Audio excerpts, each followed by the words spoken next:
It's the High Stakes Fantasy Football Show on Better Sports Network.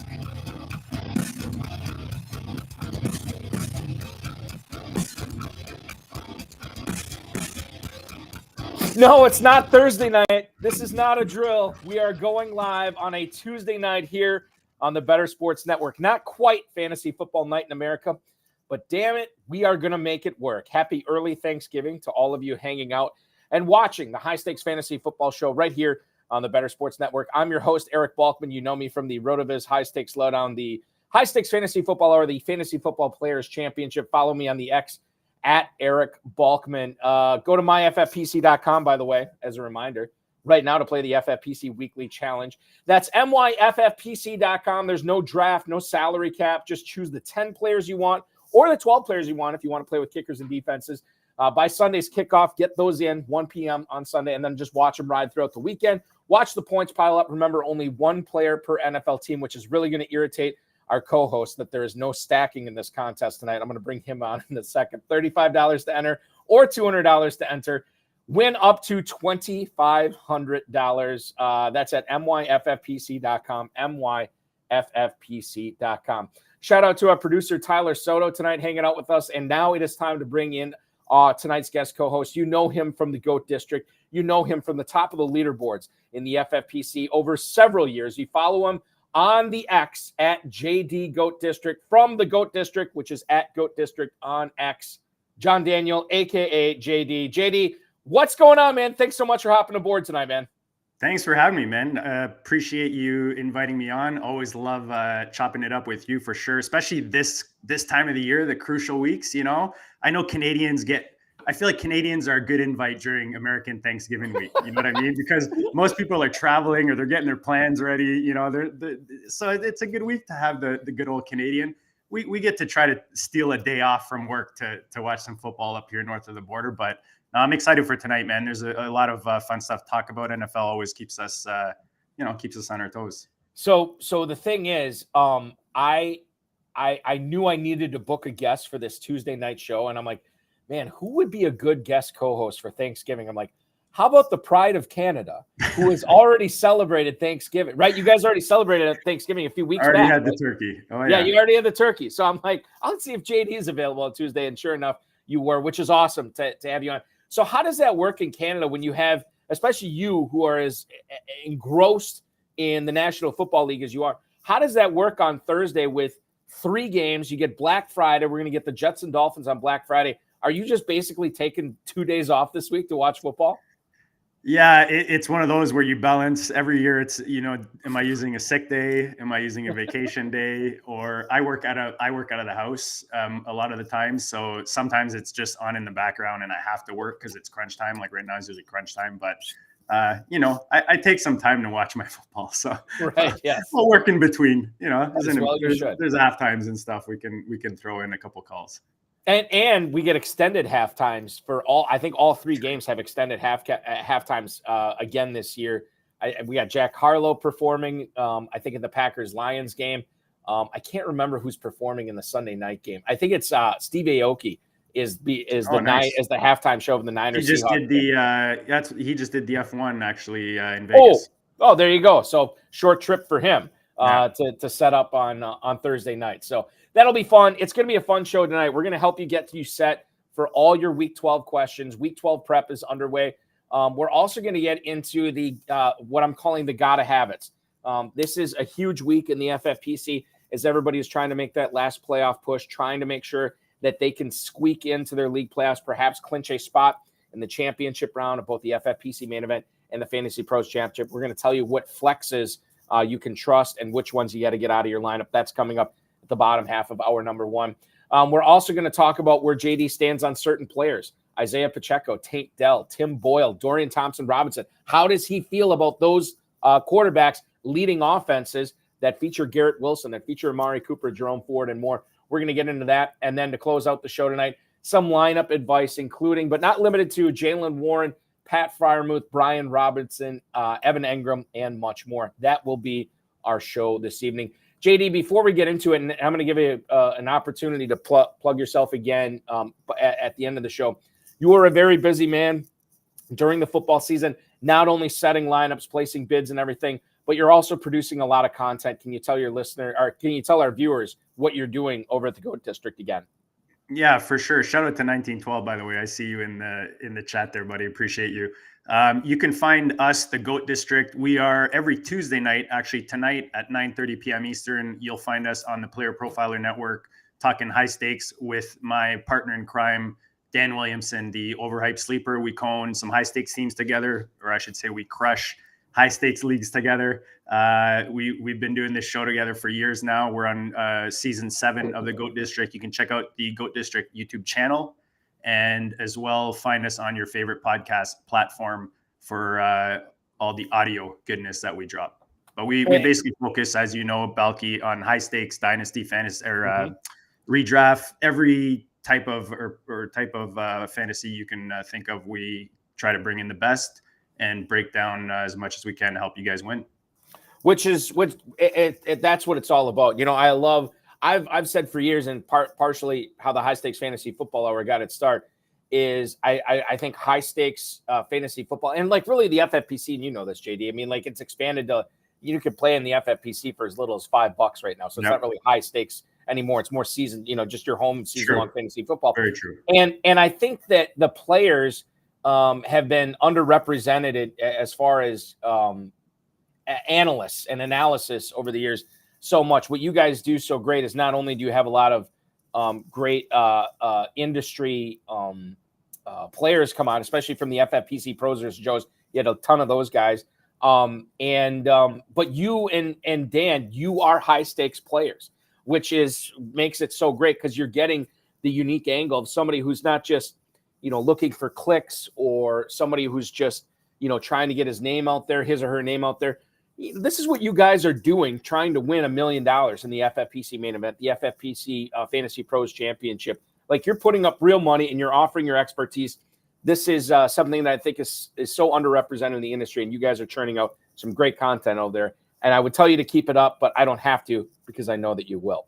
So let's get into the analysis portion of the program tonight. Kenneth Walker, the third, is in the news. Pete Carroll, the head coach of the Seahawks, said that Walker is not considered as a candidate for IR right now. They're still trying to figure out what's going on with his injury. It's officially listed as an oblique. He is probably going to miss this weekend. Thursday night game, obviously a short week for Seattle to take on the San Francisco 49ers, which I think opens up the door for Zach Charbonnet. In Week 11, Charbonnet saw 85% of the team's offensive snaps when they lost to the Rams. And this is a massive, like, if you have him on your roster, JD, I think it feels a little weird, especially if you're trying to make the playoffs in a high stakes league. Like, am I really going to flex out Charbonnet? Yes, you do need to flex out Charbonnet. This is the type of guy that, maybe won't put up a massive, 180, 193 touchdown, 190, yard, 3 touchdown week. I don't think we're going to see that. But the fact of the matter is, we could see Zach Charbonnet put up good, solid numbers against the Niners defense that, he should be able to be all right at. And if you're just looking for somebody to get 10 or 15 points for you from your second flex, Charbonnet is a must start this week.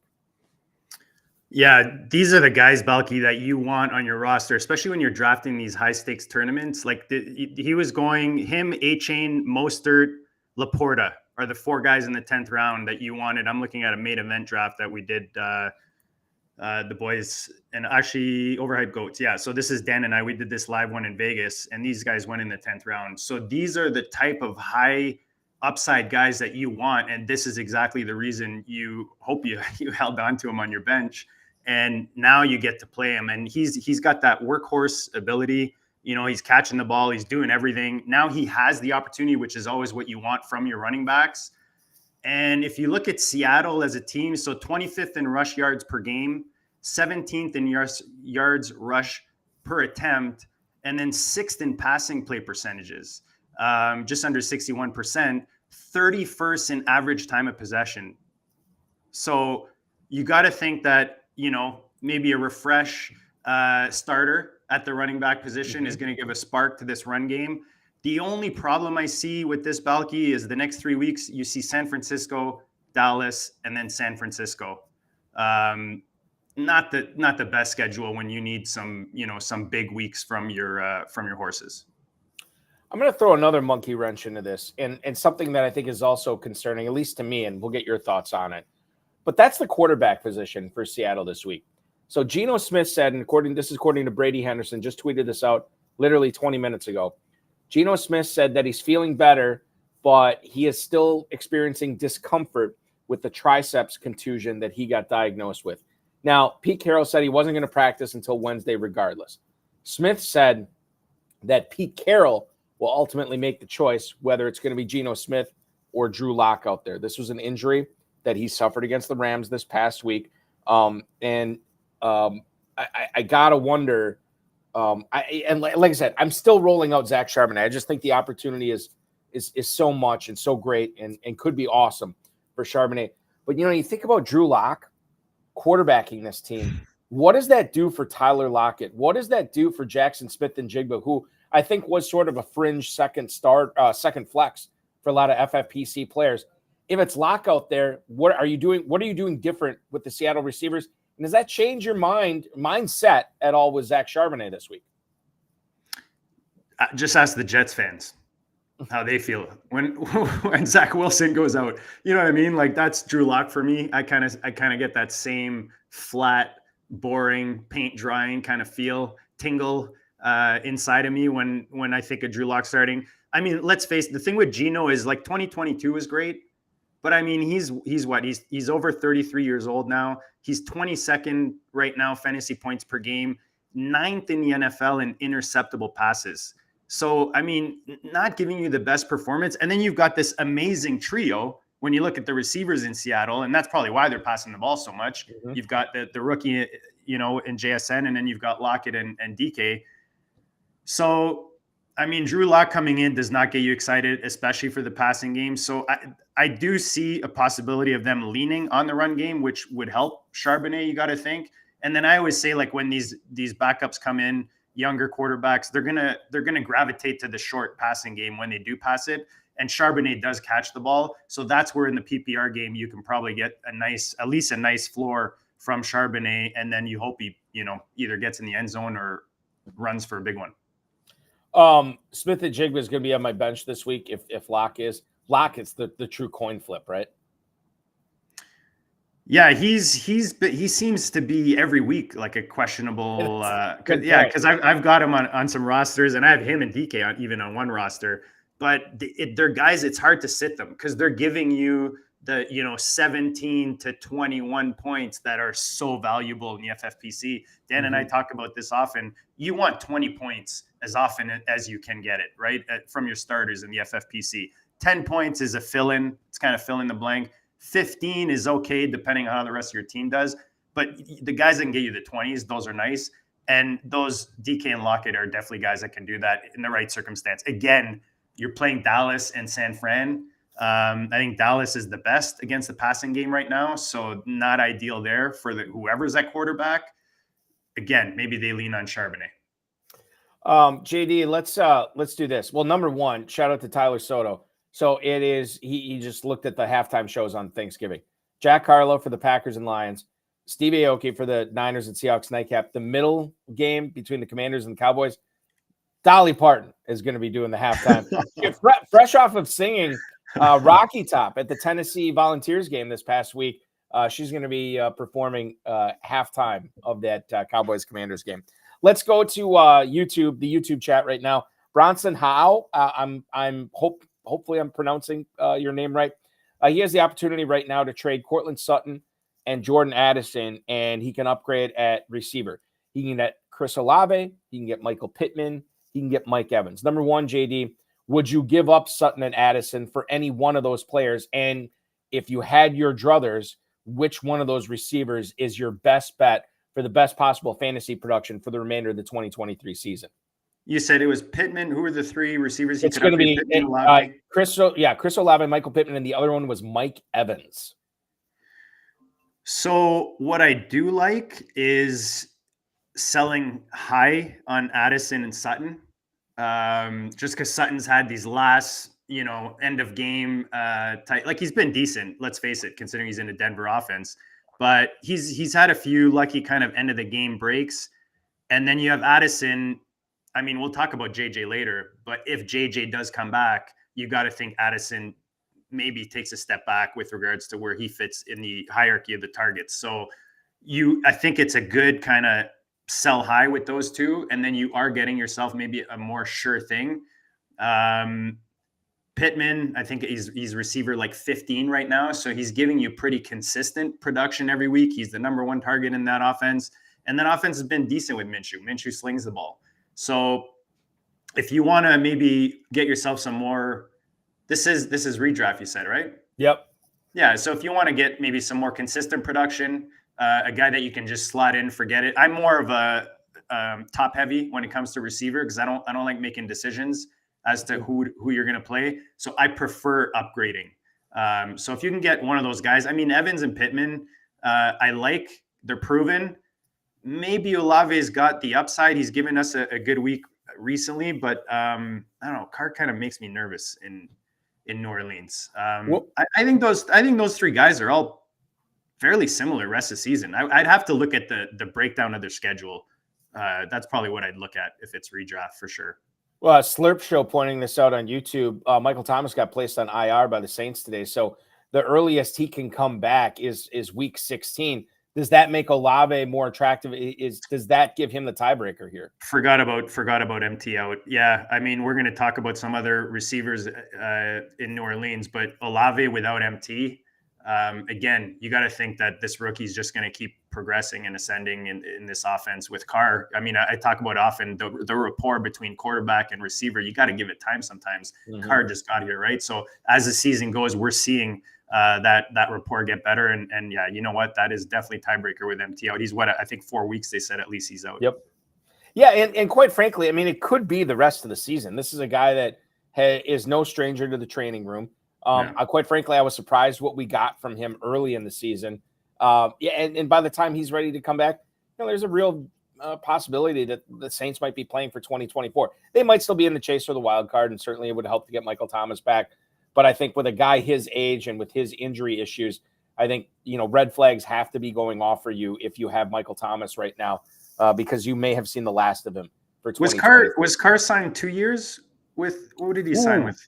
That is a good question. I think it's longer than that. I'm gonna look it up right now.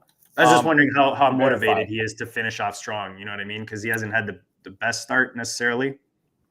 He will be, JD, he is under contract through next year and the year after. There is a potential out after 2025, but technically he will not reach free agency until 2027. I got to believe the Saints would seriously look at getting rid of him after 2025, but he'll be motivated to perform this year, next year, and the year after that for sure. Yeah, for sure. Nice. Cooper Kupp, my God, the roller coaster that is Cooper Kupp this year. One of my local fantasy football shows I do here in Wisconsin, we had to pick a bust of the year at the start of the year, and one of my co-hosts chose Cooper Kupp for his bust of the year, and that went from looking like an awesome pick, then to a terrible pick, then to a pretty good pick, and now I don't know what to think. Like it's been all over the place. Adam Schefter reported yesterday that Cooper Kupp is day to day with a low ankle sprain. Kupp has had a lot of problems with this ankle, and obviously because of that, and because they have Puka Nacua, they can kind of afford to treat Cooper Kupp with kid gloves here. Now, if he does, I would imagine he'll play this week, but God only knows what's going to happen. When the Rams release their injury report, which I think comes out tomorrow, we'll find out where Kupp is at. I would imagine he would be questionable at this point. Do you have any concerns knowing that this is a dude who is not young anymore? It's a guy who has had a lot of problems with this ankle. And there's a lot of people that, I can't remember who said it. I think it was on the First and 15 show with Abib Agbatoba, and one of them said, like, do we know that Puka Nacua is not going to be like the number one guy going forward, given his great start and where he's at in his career versus Cooper Kupp? So I think that's something to consider too. When you look at Cooper Kupp this week, if he's active, is it just a slam dunk start for you, JD? Like you don't think about it, or is there again? as we're trying to make the playoffs, we're trying to move on into the championship round. Is there a little bit more nuance to starting Cooper Kupp this week? Yeah, I think there's a fine line, right? You got to kind of toe the line with regards to not getting too fancy, not outsmarting yourself. That's one thing you don't want to do, is start outsmarting yourself. I'm a big like play your studs guys, unless I really, really have evidence that, whatever the case is, whether it's injury or, where you really have big decisions to make. But I'll usually lean towards my studs. I feel like Kupp in most cases, because of where he's going, it really depends for me on who else I have on my roster. So I have that team with Lockett, Metcalf. I've got Ridley on that team. I've got Kupp. So I have guys. I've got Kittle and Kelsey, and it's FFPC. So I can fill my receiver spots and my flexes, and I don't necessarily have to depend on Kupp if it's not, a sure thing and he's looking like he's back completely healthy. Puka Nacua has definitely, even with Kupp there, he's been awesome. So to me, he's kind of taking over. Like you said, Kupp's been out a lot the last few years. He's getting up there, and Puka's just looked really good. And let's not forget Atwell, man. Tutu Atwell, 14 targets his last 2 games. For me, Atwell's a nice, sneaky pickup. I've picked him up wherever I've seen him on waiver wires, FFPC. You can slide him in and hope for, especially if Kupp doesn't play, he's the type of guy you want in your flex for that possible upside. I think, let's do this, because there's a lot to be said about the Rams and Nacua and Kupp. We will know more when the injury report comes out. We'll know more as we get closer to the start of week 12.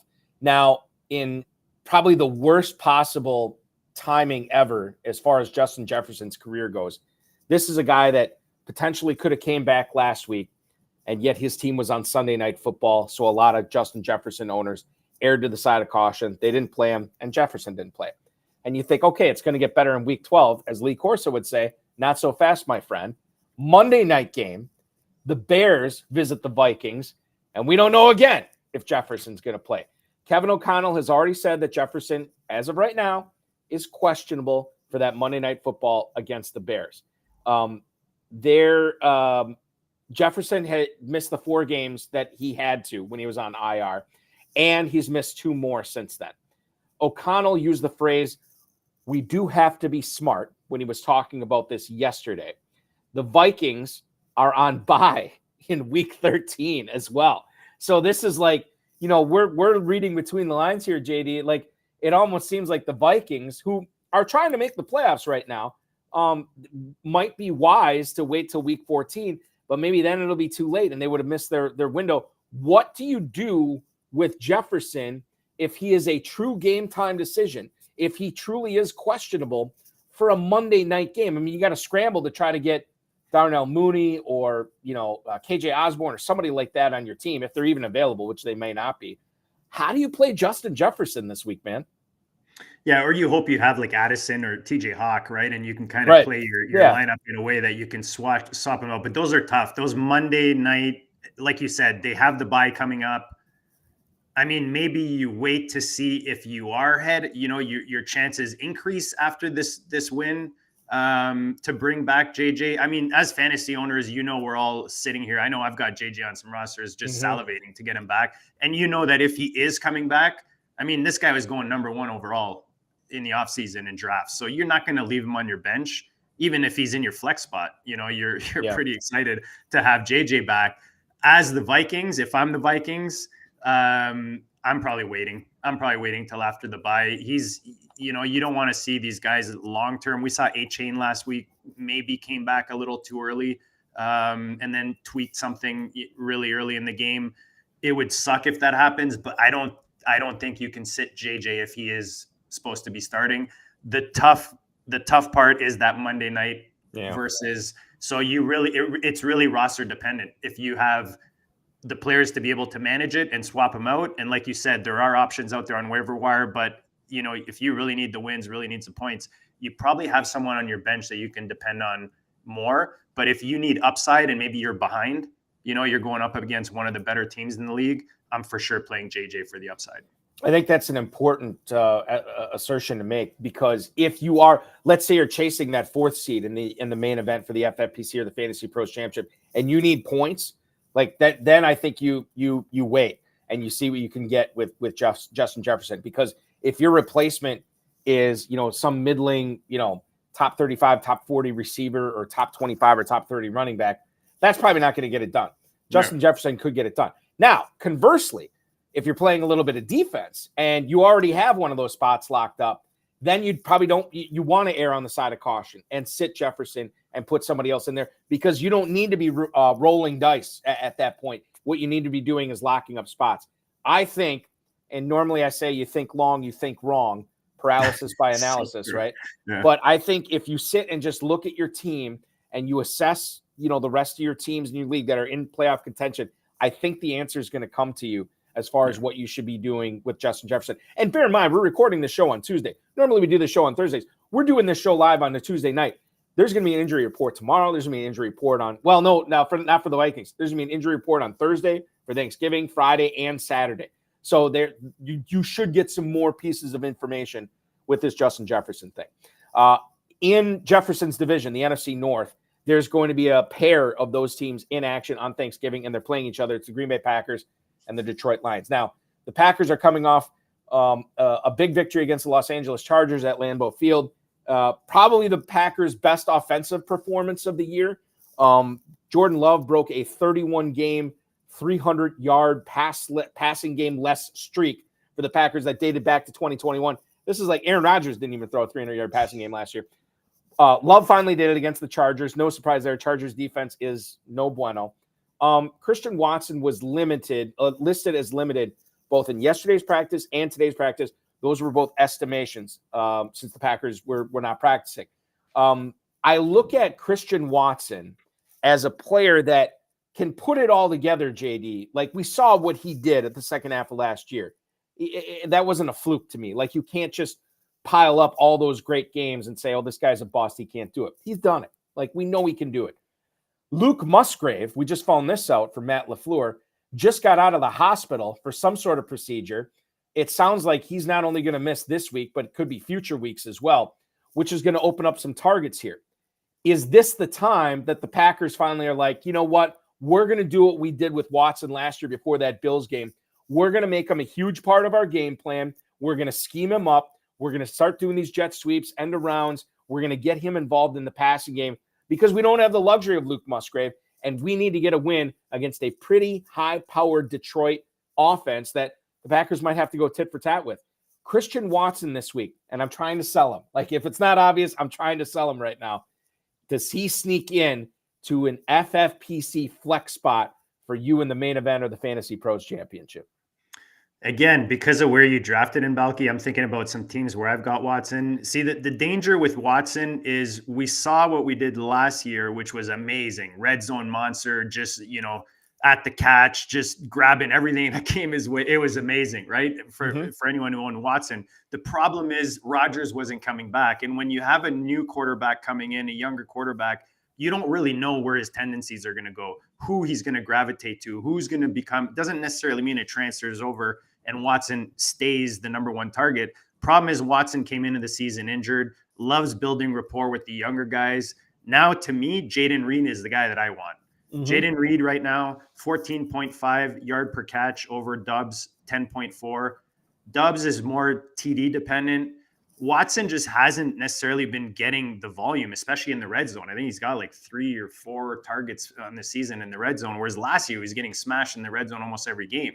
So for me, Reed is the guy that I want right now in this offense. I love that Jordan Love, excuse the pun, is turning around. I mean, as fantasy owners, we're impatient and some of these guys take longer, but I know Dan and I were pretty high on Love. We have him on a lot of teams as our QB2. So it's nice to see him, maybe hopefully he gets on a little roll here and this offense gets on a roll. But Watson for me is probably, like you said, in a flex position right now at best. I'm not ready to kind of give him one of those receiver slots yet. He did score a touchdown last week, but 2 catches for just 24 yards. He has had 37 yards or less in every single game but one this season and has still failed to catch 4 passes in a single game this year. You play Dynasty, obviously, JD.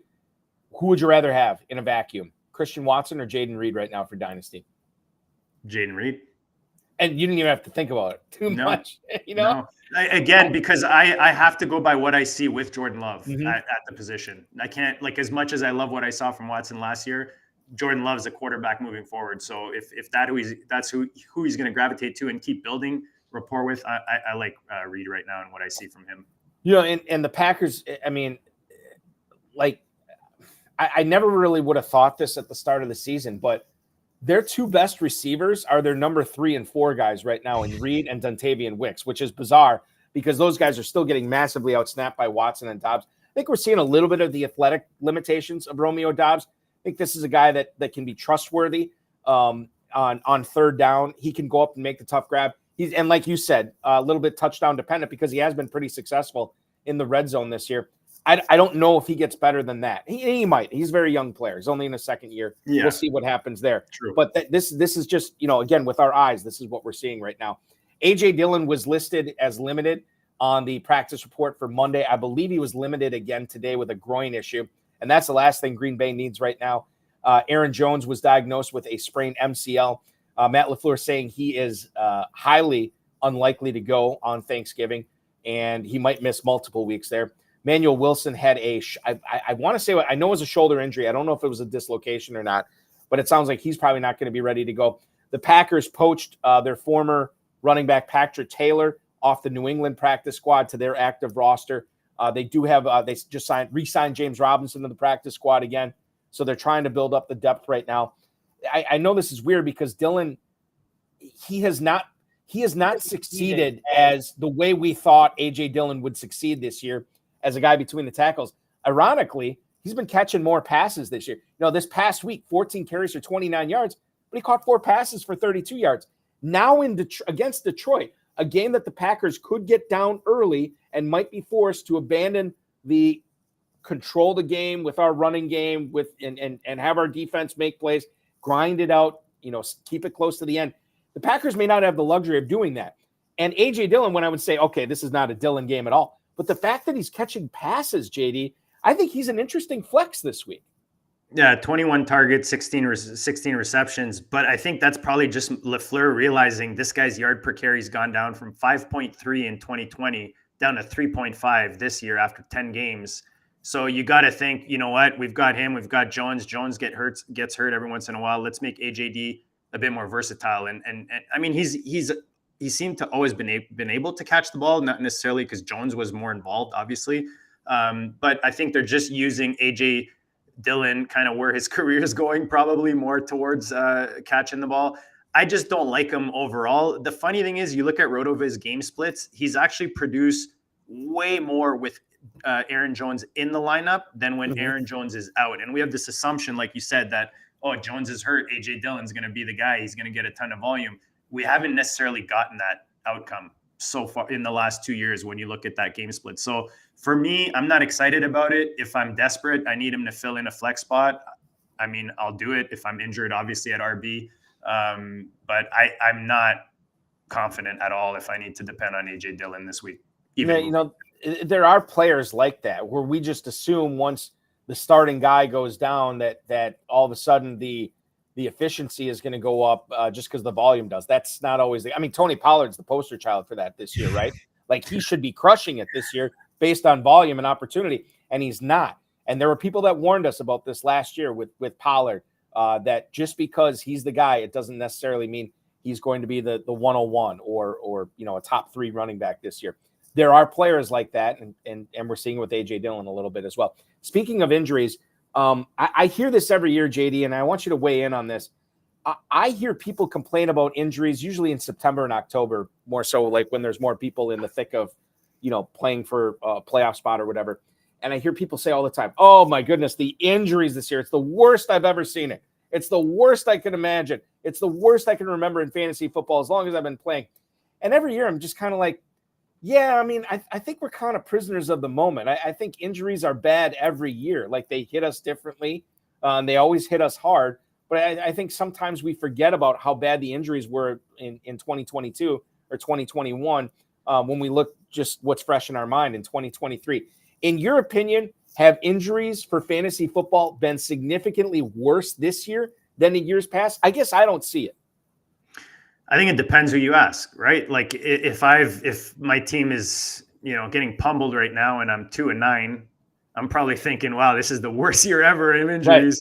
Right. But if my team's 9-2 and let's say the only injury I have is like J.K. Dobbins or something, and I've been able to pick up Mostert or, replace him somehow, then you're thinking, yeah, it's, it hasn't been that bad. I think every year it fluctuates, but it probably evens out. I would think. Yeah. Because the other thing is, are you basing it on quantity or on significance, right? Mm-hmm. Because there might be more injuries overall in the NFL, but how many of those actually affect our fantasy teams? And that's probably what we're gauging it by. But I would imagine based on the game, same amount of players, the game has changed, but at the end of the day, I would imagine more games now actually. So yeah, you know what? Now that I think about it, with more games, I would like to see, I don't have stats on that, but I would imagine that there are probably more injuries. I just think, again, the significance is probably about the same year to year. I think that's a good point, and it's something to keep in mind. It's a sliding scale. When we have more games, there's obviously going to be more injuries as well. And then how do you quantify it? Is it a quantity thing? Is it a quality thing? Like you said, I mean, there are a zillion different ways to answer that. We have just scraped the surface on answering a zillion different questions tonight here on the High Stakes Fantasy Football Show on the Better Sports Network. We'll step out and take a quick break. When we come back, we're going to talk about the gotta have it production guys in Week 12. Should you be rolling with guys like Jahan Dotson, James Conner, Roshan Johnson? We're going to talk about those players and much more. He's JD from the GOAT District. You follow him on the X machine at JD GOAT District. Remember to stick around. I'm Eric Balkman from the FFPC. Don't go anywhere. We're talking about much more, including Dom Gazzetti's Fantasy Pros Championship starter sit question. We'll get to that as well. JD and Eric Balkman here on BSN.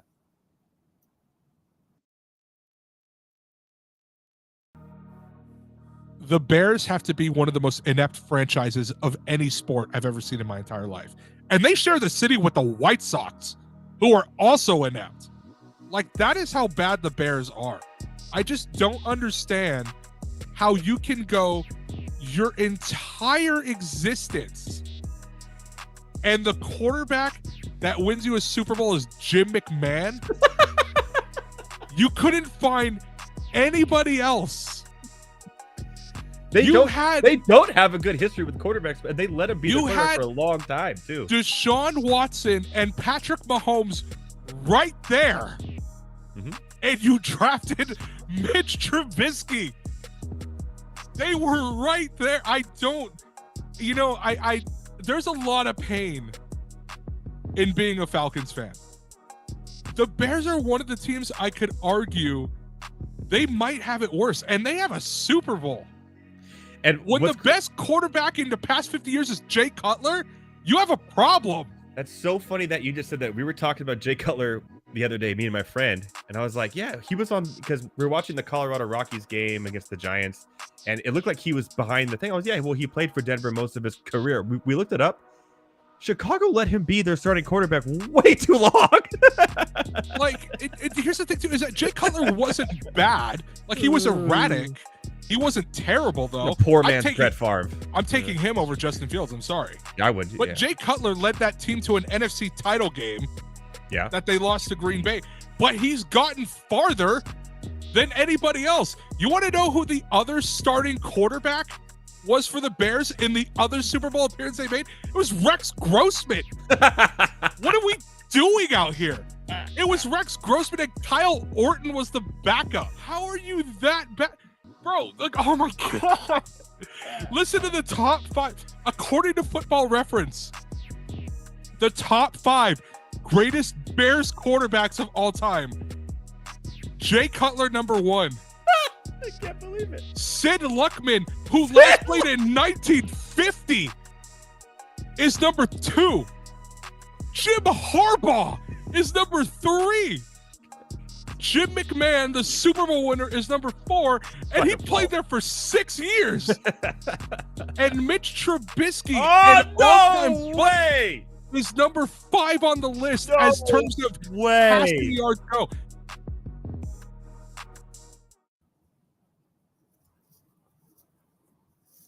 Welcome back to the High Stakes Fantasy Football Show here on the Better Sports Network. And what would the Better Sports Network Bettercast be without a special treat for you on Thanksgiving? We are gamifying Thursday Night Football this Thursday night. Not on, well, it's going to be on the Bettercast app, but it will be the Bendercast. Yeah, that's right. Howard Bender, Fantasy Alarm's own, takes over the Bettercast between the Niners and the Seattle Seahawks Thursday night. You remember you can check out Moose and Keith's game preview of that, including some of their top picks and plays. Compete in our free contest, answering pregame questions, which will be live in the Bettercast app. And then Thursday night during the game, you can predict what's going to happen, as well as testing your NFL knowledge at the same time. Chat with all the Bettercast people in there, all the fans, the big plays, the top performers, and the bus. There is no purchase necessary. There's no subscription necessary. It's always free to play. Watch Thursday Night Football with us this Thanksgiving. Play our free contest, win tickets. The more questions you answer, the more tickets you win. And the more tickets you get, the better and more authentic NFL signed gear and collectibles you can get. Download the free Bettercast app in the App Store and Google Play. Must be at least 18 years of age. That is Thursday night, the Howard Bendercast on the Better Sports Network on the Bettercast app. I am with John Daniel, JD Goat District on the X. Of course, you listen to him on the Goat District. You watch him on the Goat District, which will be coming up later tonight. Who's the guest tonight? It's you, Dan Williamson, and who else? Just the two of us. Just the two of you. Okay. Yeah, we go hard. We only have 60 minutes. We do bring in guests. We actually have to get you on the show sometime soon. But I'm in. We do guests often, but during the season, especially those 60 minutes, we try to just hammer through as much as we can to help the audience out. But tonight is the two of us looking at the quarterback apocalypse going on right now. Yeah, I mean, this is more of like a non-fantasy question. Scoring's down this year. And nobody talks about it. I think it's because there's so much too high safety being played around the NFL that it's really limited big plays. And I think that's the reason scoring's down. But I think another reason too is not necessarily all the quarterback injuries, but just I've always said, I mean, for decades, there are not 32 people that walk the planet that can play the quarterback position. And now we're seeing even more of a dearth of it. Are you concerned about that for fantasy football long-term? Because I think that it levels the playing field a little bit, right? If you're having more mediocre quarterback play, that just means you're going to get more mediocre offensive play too.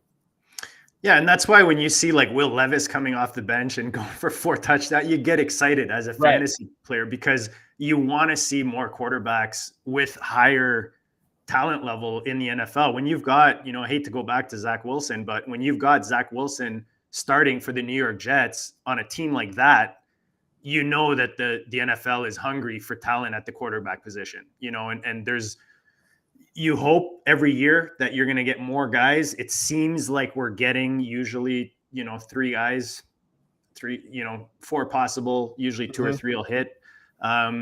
We would need like a serious run, where you'd get like a bunch of guys, and then you need like the odd undrafted guy to come in. The nice thing now is a guy like Josh Dobbs. I know he's played on every team, and we're going to get to him in a bit, but he's kind of offering something nice. He's running the ball. He's like QB 15 right now this year. Now he's in a team that has the weapons. I mean, he keeps ascending in that offense. You might see him as the future quarterback in Minnesota, barring what happens to Cousins. But it definitely worries me, especially with the talent you have. Tight end now is getting some really nice young talent. You got Laporta, Green Bay, you've got youth and Mayers in Vegas. So you see the talent at the other position. So it'd be nice to get the quarterback talent kind of back up, but deep at the depth, so that those bottom teams can, but then you have like Deshaun Watson, who's supposed to be one of those stud QBs. And now like he, who knows what his future is. Mm-hmm. Yeah, all great point. I think one of my big fantasy regrets in 2023, when I look back on it, is not. I mean, I have Josh Dobbs nowhere, and I'm sure there's a lot of people that are in that boat. But I really wish I would have gone on him to grab Dobbs in at least one league. So I had Cousins in so many leagues, and I never went with Dobbs anywhere in I had so much Richardson and Cousins, so I had to find quarterbacks out there, and that's how I end up with guys like Howell and Dobbs, and you know what, Mayfield, like you make it work, man. Yeah, and I'll say that too. Like last year, I had a lot of Dak Prescott and Matthew Stafford, 2 guys that got hurt early, and it forces you to sniff out these. Mm-hmm. So I think I got Geno Smith carried me in a ton of leagues last year. Yeah, me too. Me too. And who was the other? Wasn't there another like middling quarterback that was out there early in the season, JD? Or maybe I'm misremembering it. But I know who it was. It was Jared Goff. Goff is. Oh yeah, that's right. That's right. Because he was new in Detroit, right? We didn't know what to expect. Yeah, exactly. Yeah. So I mean, Goff. But I mean, that's what happens. Like you get players hurt, man. You got to get out there and get those players. Otherwise, you will starve and you will be out of it earlier than you think. Okay, Dobbs could legit be like a league winner if, like, let's say JJ comes back and they go on a run the next few weeks and he really starts putting up points. He could be a difference maker, and you know, hopefully you guys got him if you were needing at quarterback. And I think, you know, this is I was so huge, and I was kind of half right about this. I can't remember if I talked to you about this or not, but I was drafting so many Vikings and Lions this year, not necessarily because I was a huge believer in the talent, but I was a huge believer, and I didn't think either one of these defenses were going to put it together this year. And I know the Vikings brought in Brian Flores, but, you know, you can have the world's greatest chef. If he's cooking with rotten tomatoes and stale bread, it can only be so good. And look at what the Vikings did this year. You know, and I had Cousins so many teams, and then Dobbs comes in, and he's got this cavalcade of weapons to work with Hawkinson and Jefferson and Addison, and you know, and so that was part of the reason I was so in on the Vikings. Lions, I was kind of wrong on, even though, you know, St. Brown and Laporte has been unbelievable, obviously this year, and Gibbs and Montgomery and Goff. I'm really, really surprised, and I feel like I go out of my way every single show I do to praise Dan Campbell because I ripped him so much after I saw Hard Knocks. I did not think that this guy was going to make it. Not only is he making it, he's flourishing. Probably a legit, he's definitely a legit candidate for Coach of the Year. He might be the choice right now. I give all the praise in the world to him and Aaron Glenn running that defense because they have wowed me this year, what they've been able to do. Let's get into Dom Gazzetti's question here.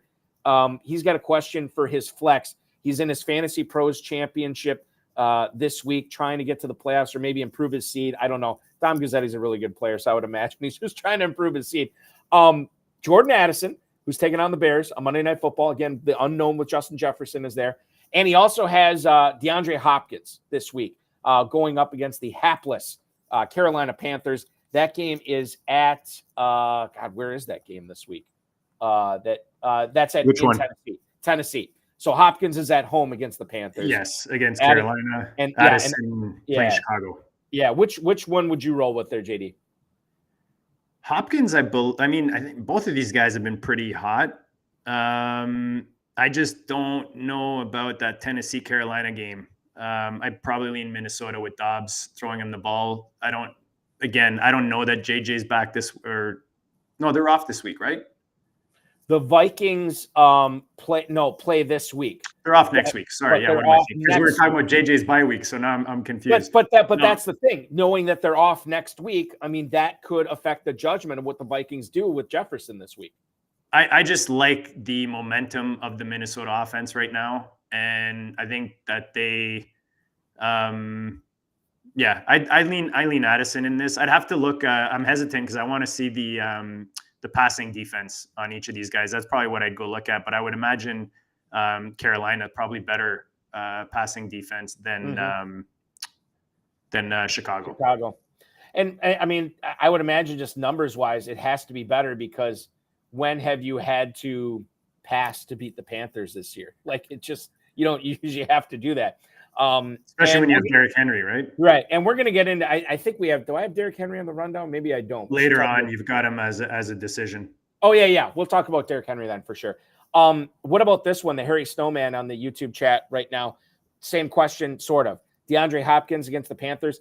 It's him or Zay Flowers going up against the Los Angeles Chargers, again at home. But the Chargers gave up all that passing yardage to Jordan Love and the Packers pass catchers this week. Flowers, I want to say, I could be wrong on this. I want to say 5 for 72 in his last game after a couple of clunkers. So it seems like he's coming on. Is that enough for you to play Flowers over Hopkins? No, I'm probably playing Addison or Hopkins ahead of Flowers. I don't know that they're necessarily going to have to, put up start flinging the ball around with regards to them at the Chargers. Chargers have been pretty much duds with Buddy. What's his face? The coach. Brandon Staley. That's it, Staley. That defense hasn't been great at all. But I don't feel like they're necessarily going to be throwing the ball as much as Minnesota will be against a divisional rival with regards to Minnesota-Chicago game. I'd have to look it up, but you look at one of the rips on the Packers defense this year, which is very similar to the Chargers defense. They give you that too high safety look, which again prevents a lot of big plays. But man, you can get chunk yardage rushing the football. And if there's one thing the Ravens are good at, it's rushing the football with Lamar Jackson, Gus Edwards, and Keaton Mitchell. So I think there's a lot to be said about Baltimore doing a lot of destruction on the ground without having to go through the air with Zay Flowers. And you know what? Now that I'm just thinking about on the defensive side, Chicago's been sneaky defensively the last few games. Like they've been, I think they were going into the last game, they were like a top 5 defense the last few weeks. And then we saw what they did against Detroit. So they might actually, I might actually lean Hopkins in that decision, just going back to the Addison Hopkins situation. Chicago's been sneaky. You know what? They're so tough. Like these guys are all in the same range for me. That's kind of why I'm going back and forth. I want to give them a legit answer, but I think I give a slight lean to Hopkins there, just thinking back to how Chicago's defense have been playing. So would you rank them Addison, Hopkins, Flowers? Is that how you would go? Hopkins, Addison, Flowers. Hopkins, Addison, Flowers. There you go. Gotta have it. Oh, that's a good point, actually. Andrew's being out. Harry Snowman, shout out to that's a very valid point. Yeah, that might bring Hopkins. I might actually go decide between Hopkins and Flowers. Again, these guys are all in the same range for me. So you're probably looking at your roster. If you have, Dobbs at quarterback and you want to stack, or maybe you're looking at your opponent's quarterback to see where, that plays strategically. But these guys are all really close for me. And do we know the health of Beckham? Beckham was really coming on last week, and then he went down too. He was actually. That's another thing to consider too with this. And I this is why, like, not that I hate doing this show on Tuesdays. I love doing this show. It's just frustrating doing it on Tuesdays. It makes it hard, right? Yeah, it makes it hard with some of those because you don't have all the information. That's what always ticks me off about doing Fab on Wednesdays. It's like we have one injury report, and we got to base our decisions on how we're changing our roster based on one injury report. It is what it is. It's we've done it for years now. We can keep doing it. The gotta have it's in week 12. Let's go through this list, and I'm going to hop around here a little bit, JD, because we've talked about some of these players like Jaden Reed, Michael Pittman. I know we were talking about with that potential trade before. Brandon Ayuk. I haven't looked at the stats on this. Doesn't it almost seem like we get excited when Deebo Samuel is out for the possibility of Ayuk putting up big numbers, and then sometimes he does, and other times he's just kind of like all right. But I feel like when Samuel's out there, he's one of those guys that rises to the occasion and does bigger numbers when he's got Samuel out there, which is weird, but sometimes it happens that way. Well, it opens up the offense, right? Sometimes we think just our instinct is, added more mouth to feeds, that saying, but that just opens up the offense a lot of times, right? It's just like your running game will open up the offense for your passing game. And I think that's what Deebo does. He is part of that running game, right? He is part of that passing game. He's a big part of that offense. That's probably the one knock against Ayuk. He's super talented, great route runner, but he's got, other alphas in that offense, and Kittle, Deebo, CMC. You've got Seattle. They're at Seattle, so they're favored by 6.5. Over under is 62 and a half yards for Ayuk right now, according to DraftKings. But we're also seeing Purdy bring up his level of play right now. Like he's playing, I think he had like a perfect QB rating or whatever, QBR or whatever it is. Not that I ever go by those, but this past weekend. So I think you definitely want him to line up. Look, he just put up 5 for 156 and a touchdown. Including a nice 76-yard TD. And that's the thing, right? Any of these guys, these studs that have that big play opportunity, they offer that ceiling. So I think if you get too fancy with a guy like Ayuk, you miss that big week. And that's probably what happened to some people this week if they tried to get too fancy. Yeah, and Ayuk to me is like more so like almost like a set it and forget it guy the rest of the season. Well, I think the next big question I have with Ayuk is how high he goes in drafts next year, right? The Niners core comes back as it is. That's going to be something to be watching for as drafting season 2024 rolls. Well, he was going, where was he going last year? He was going, I'm looking at a main event from September. Wow, I cannot find him right now. Oh, there he is. So he's 5th round. This is 2023, right? 2023. He was going end of the 5th round. So you got to think he keeps going like this, he's going to definitely creep up, probably in the 3rd, 4th round, around there. And I mean, he's going to be going ahead of Samuel for sure next year, right? Yeah. Again, my one hesitation is Debo is one of those guys that as we get further in the season into the play, like that's where the team leans on him, right? That we see it in the playoffs. They lean heavily on Debo. So, yeah, I mean, we could see both of these guys. Maybe they're one of these teams where both of these guys are going higher than, one of them is maybe going higher than they should, or maybe even both are going higher than they should. But I think, I could easily see them kind of skipping a lot of these guys that I'm seeing on the draft board right now. Somewhere right around where Ayuk was going, maybe a little bit after, was former first-round pick Drake London for the Atlanta Falcons. Drake London leads one of the most compelling is the wrong word because compelling is too positive a connotation on this. One of the more interesting teams in the NFL as far as skill position players go, with Kyle Pitts, who's been a mystery wrapped in a riddle, smothered in secret sauce ever since he came into the league. Bijan Robinson, who Arthur Smith seems to use as a toy. Sometimes he wants to play with them. Most times he doesn't, and he just leaves them sit there, which has been frustrating. And then throw in the quarterback question, too, with Desmond Ridder getting benched, Taylor Heineke starting. Now Heineke gets benched, and now Ritter's back starting. So this is the Falcons were off. They were off in week 11. Week 10 was their last game against the Cardinals. And Drake London led the team in receiving with 36 receiving yards. This is not what you want to see when you are thinking about flexing out Drake London this week when you have to make the playoffs. A player that, was probably drafted as the 3rd wide receiver for most of the teams that took him this year. He comes into he's at home against the New Orleans Saints this week. Boy, I'd like to find better options here, JD. I don't even know how high this dude's ceiling is anymore. Talking about 2023 draft boards, he was going in the 4th round, Balky. So, wide receiver 40 right now. My God, yeah, that's bad. Mm-hmm. So, you got to be, but he's on your roster. You're not going to drop him. You got to use him. However, I don't know that this week's the best. The Saints right now, 8th best versus the passing game when you're looking at yards per game. Targets have gone down his last 3 weeks, especially from the first 6 weeks. If you look at the last 3 weeks, he's been wide receiver 50, wide receiver 43, and wide receiver 23. So this time of year, not necessarily a guy you want to lean on or depend on. If you need a flex fill-in, he's a decent flex fill-in, I guess, again, relative to who you have, but only 4 targets against Arizona in week 10. That's not great.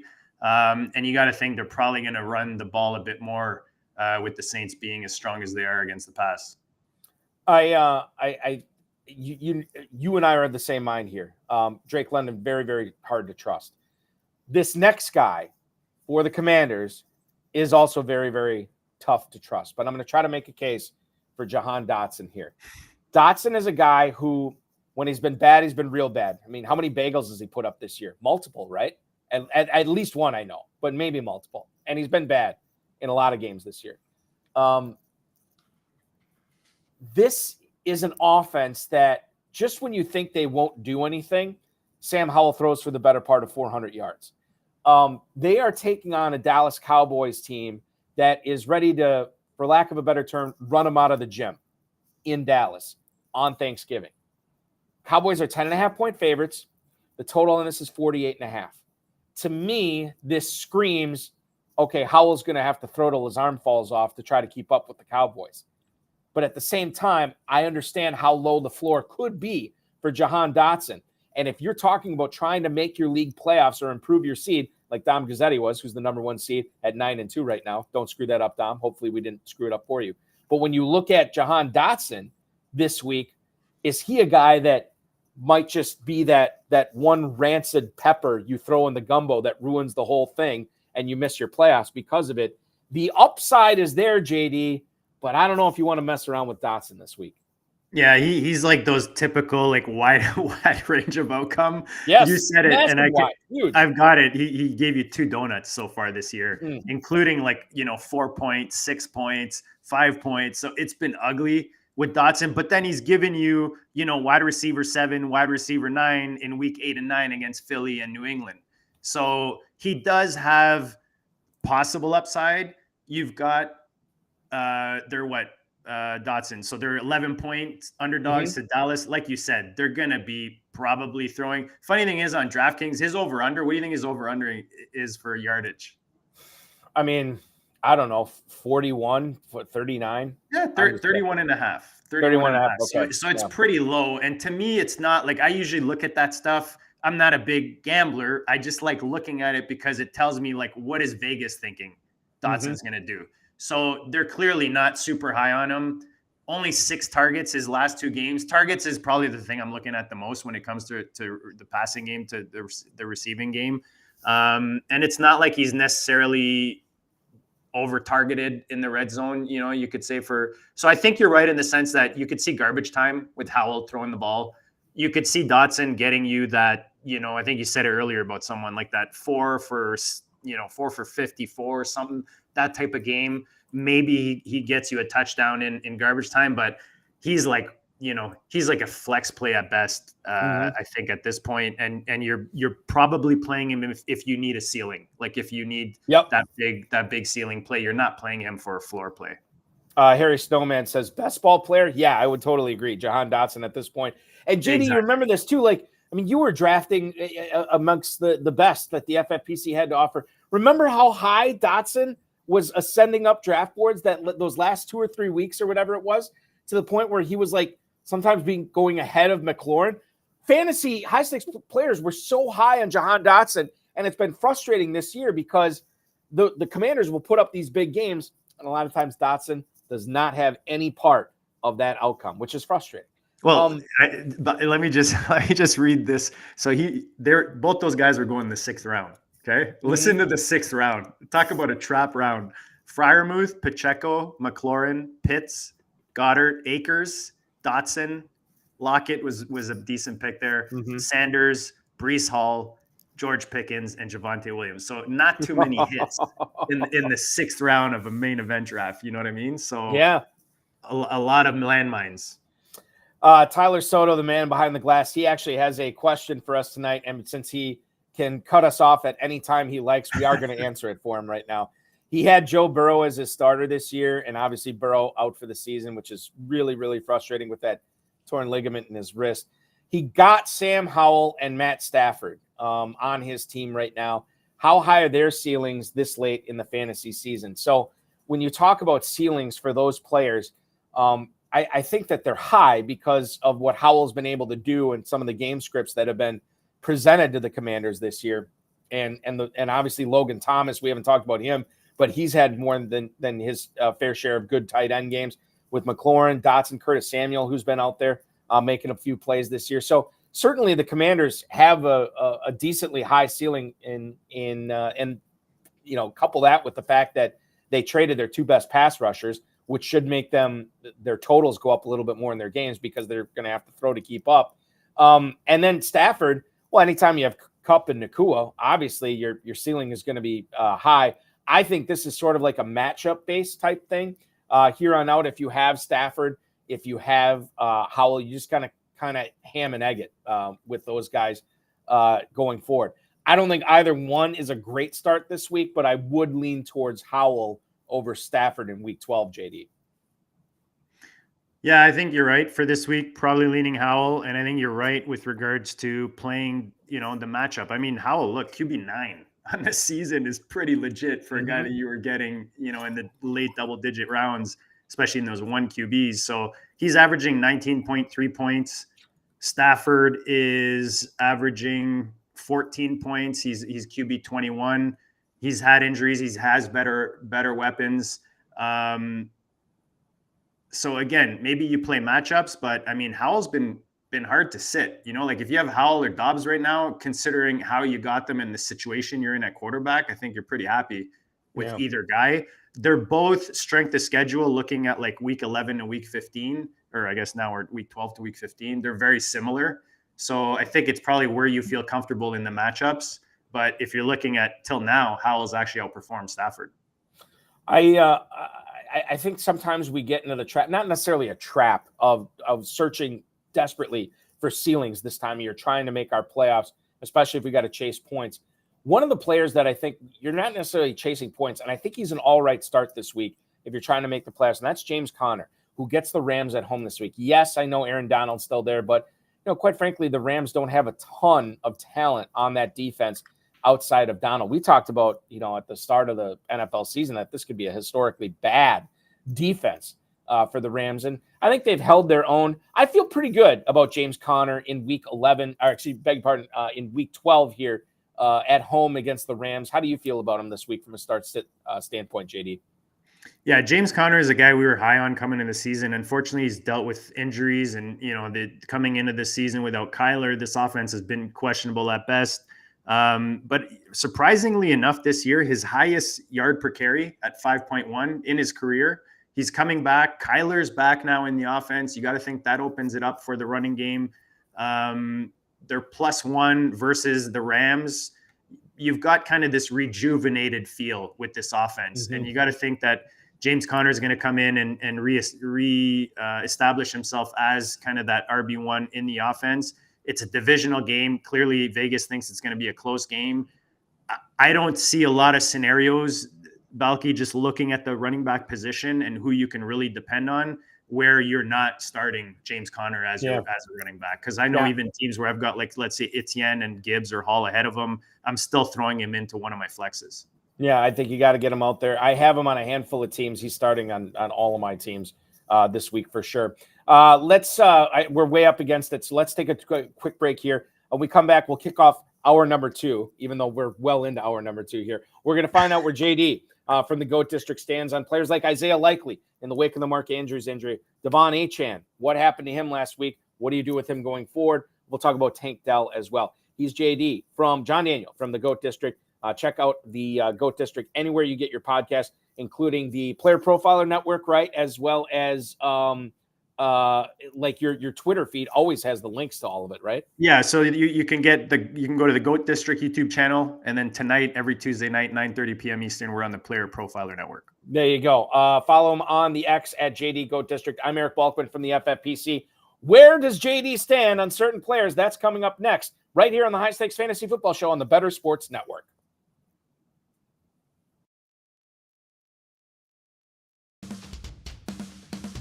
From the Hometown Hero series, Zach Parise. That is a very nice card, and that's one I'm probably going to have to organize a little trade ski with you, because I would actually like that card. You got downtown Newark in the background. I mean, Newark has never looked so good. No, it is not. We'll put that back up on the screen. I just want to have a penny sleeve ready, and yes, we can absolutely work out a little trade ski for that, because that belongs in a Devil Fans collection right there. I'll trade you the Braden Schneider rookie card for it.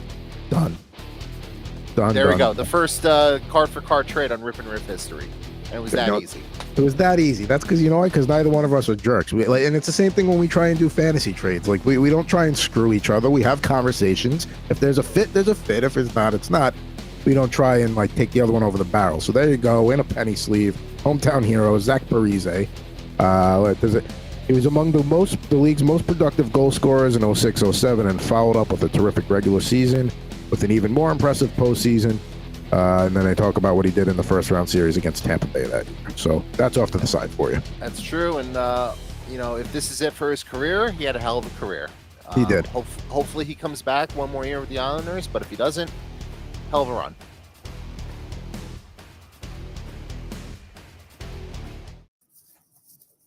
The High Stakes Fantasy Football Show rolls on here on the Better Sports Network. 9 minutes past the top of the hour. I'm Eric Balkman. He's John Daniel from the GOAT District, hanging out, chopping it up until 9 o'clock p.m. Eastern time tonight.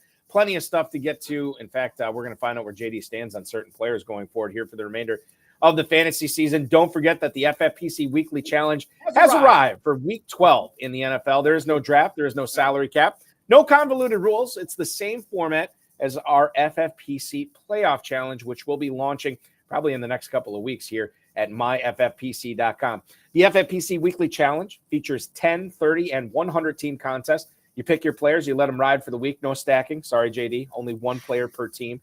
And this results are determined by the total points accumulated by each individual lineup entry. You can play in the classic format with kickers and defenses or the slim format without kickers and defenses as well. The price points start at $35. They go up from there. There's a contest for everyone. You can win up to $2,500. Don't forget that new players will get $25 off their first FFPC entry of $35 or more. Use promo code ALARM at myffpc.com. That's ALARM, alarm, at the website, myffpc.com. John Harbaugh backtracked a little bit, JD. He went from saying that Mark Andrews' injury was season-ending to now having an outside chance to return this season. Harbaugh said the Andrews injury wasn't as bad as they initially feared. Now, he's meeting with a foot specialist. I don't know if that was today or not, but you'd imagine that he is going to miss multiple weeks at a minimum and could be the rest of the regular season. Maybe he comes back for the playoffs. We don't know. We don't necessarily care about that as fantasy owners. We want to figure out if this guy is worthwhile to keep on our teams here going forward, or if that roster spot is put to better use. So, JD, number one, where do you stand on keeping Mark Andrews around? And number two, where do you stand on his expected replacement, Isaiah Likely? Yeah, that one hurt, Balky, losing Mandrews. Lamar got hurt, I believe, as well that same week. So I've got some stacks, talk about stacks. I've got those two stacked in some FPCs, and I believe one of our mains might even have Mandrews. But it's tough anytime one of those top tight ends is out, especially in a tight end premium platform like the FFPC.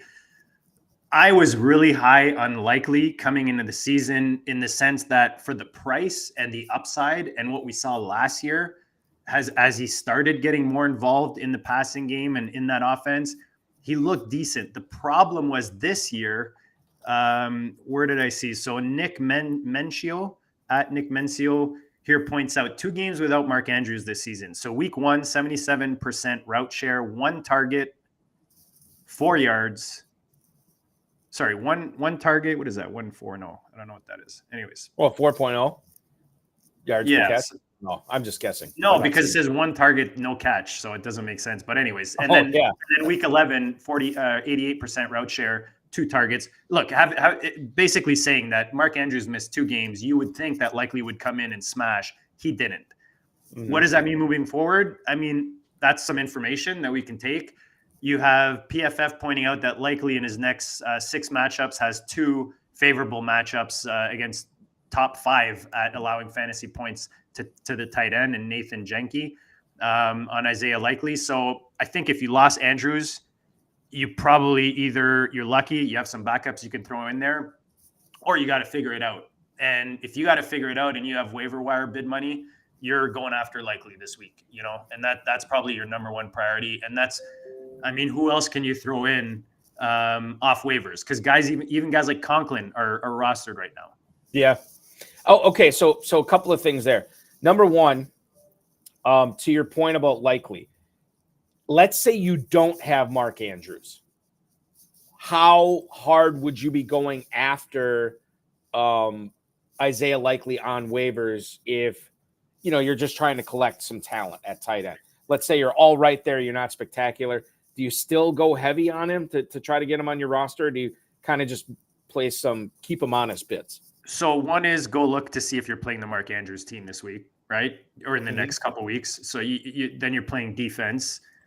Otherwise, if it depends on your team. I like going tight end heavy in the FFPC. So I've got teams with Kelsey Kittle. I've got teams with Ingram. Can't think right now. Anyways, 2 or 3 or somebody like that. Yeah, dependable, must start every week tight ends. On those teams, unless I'm playing defense, I already have depth at the position. But if you're running on fumes and you've got one tight end in a tight end premium league, go out there and get yourself a likely. Go get yourself some depth, especially now with the opportunity that's knocking at the door in that Baltimore offense. I think he's a must get. Let's talk about his real life teammate, Keaton Mitchell. This past week. The Ravens were really winning this game from the get-go, right? Keaton Mitchell had 8 carries for 33 yards, and he had an 8-yard catch. This was 1 touch shy of his season high, but when you consider how big this performance should or could have been for Keaton Mitchell, it's a little disappointing. The Chargers, and I mentioned this earlier, will give up yardage on the ground because they don't want to give up the big play. And obviously no Bosa this week. I think he's either going to be on IR or he already is on IR. I mean, this should be a pretty good spot for Keaton Mitchell, but I don't know, man. Like from what I saw this past week, it should have been big for him and it wasn't. Where do you stand on Keaton Mitchell in week 12 against the Chargers? I feel like this has no data to support it, but this is just my experience. Are we not 1 week early on these guys often? You know what I mean? Like you're saying it was coming into this week, you're thinking this is a smash spot for him. And then next week you're like, hey, I'm going to sit him for, I don't know, who is the Spears or something like that. And Sure. Then he goes off. The problem with Keaton is he has big play upside. Right now, the Chargers are 14th against the rush. They're 5th easiest against the running back receiving game. And this guy can't, he's not getting huge targets, he's getting 1 or 2, but what he makes of it is what you want in fantasy. And like we said, against Chargers right now, and Chargers are down, you got to think that, they're going to want to possess the ball, Baltimore, and no better way than with your running back. I think Mitchell's a nice, sneaky flex play. And I even have, you even have teams, I think, where the injury bugs hit you, where maybe you slide him into your RB2 spot if you're super thin at running back. I don't mind Mitchell because he has that big play upside, but he's really one of those guys that we talk about that has a very wide range. So you're hoping that he does get that big play. Otherwise, he could give you, not so good production in a very significant week. The Isaiah Pacheco bandwagon got a little bit more crowded, I feel like, after the game last night between the Chiefs and Eagles. He looked pretty good, 100+ total yards, I believe, didn't score. And I was listening to, I think it was Sigmund Bloom from Football Guys and Derek Brown from Fantasy Pros talking about Isaiah Pacheco. And they said, this game against the Eagles, man, I don't know if that's really where you want to deploy him. And quite frankly, I probably started him about half my leagues and sat him about half my leagues, the leagues I had Pacheco in, obviously. And I was just kind of like, whatever on it. But, man, I look at his schedule going forward, JD. He gets the Raiders twice. He gets the Packers next week, who, outside of Austin Eckler, give up a ton of ground yardage on the ground. He gets the Buffalo Bills after the Packers game. And, yeah, I know it's the Bills' defense, but they seemingly have not been the same since Matt Milano went down with that season-ending injury about 3 or 4 weeks ago, whatever it was. And then the Patriots, which, don't seem to be like capital letter New England Patriots anymore. Isaiah Pacheco seems to be, and I'm not going to call him a league winner because I don't think he will be. Whatever the next level down is, I like Pacheco could do some big-time numbers over the course of the next 5 or 6 weeks here. What do those 3 teams have in common, Balky? They're all cold weather teams. Yeah, later in the year, it's getting crunch time. The wins mean more. The teams need the wins more. Possession of the ball. Old school, leaning on the run game, and that's we've seen KC this year. They don't necessarily have that one go-to guy apart from Kelsey. We see Rice, having flashes and so on. But I think you're right. I think Pacheco. He's, he definitely gets way more excited about his runs than fantasy owners. He seems to do a jig anytime he gets even if he doesn't hit the 10-yard mark, he acts like he got the first down. But if you look at his last 3 games, especially, he's played Denver, Miami, and Philly. KC right now are 14th in points per game. Pacheco is RB 23. He's 10th in rushing yards, but he's 30th in target share. So, and 30th in true yards per carry. So, He's like he does have that big play ability like Keaton Mitchell Keaton Mitchell, but he's more dependable. He's going to give you more consistency. And I think, like you said, they're going to lean on him more and more. We saw it last year in the playoffs with Pacheco, and that's when he really broke out, was towards the end of last season. I think that we're going to see a similar trend this year. Again, keeping it simple, a lot of these offenses lean more on the running game as they get into the weather. We saw it with Singletary a couple of years ago in Buffalo. I think Pacheco this year is a candidate for sure as we get into the, later into the season. We just got to make sure we keep Jerick McKinnon on the sidelines, because that if there's one guy that could train wreck Pacheco, it's the guy who becomes the destroyer of worlds for Kansas City. And it's out of nowhere. It's like the peekaboo. It's like, hey, I'm here, peekaboo. Like, there goes your touchdown. Yeah. It's so frustrating. Unless you have McKinnon, and then you love life. Dan loves McKinnon. We've won some pretty good weeks with McKinnon in the past years, but not a guy you want to lean on this year. For now, we say that for now. Yeah, that's true. That's very true. Like I've seen, you've seen too much. I've seen too much. Like, nothing surprises me anymore. No, it's just, if McKinnon comes out and scores like 6 touchdowns in 4 games, I will not be surprised. Not one bit. A player who is at the same position as Jerick McKinnon is DeAndre Swift. And I think it's important. Like, obviously we want to do start sits. We want to talk about what these players mean for the season. But I think it's always important, especially when you get to November and December, when we find out who the studs of the season were. And it's clear, based on where Swift was drafted, he is a stud this season for FFPC players. I always like to look back and think, how did all these talented high-stakes players let this guy slip so much in drafts that we got these unbelievable bargains on players like Swift? JD, what do you think we missed on with DeAndre Swift? And quite frankly, how can we avoid making that same mistake when draft season comes around next year, so we don't let a running back that put up production like this fall to the 6th round or 7th round or wherever he was going?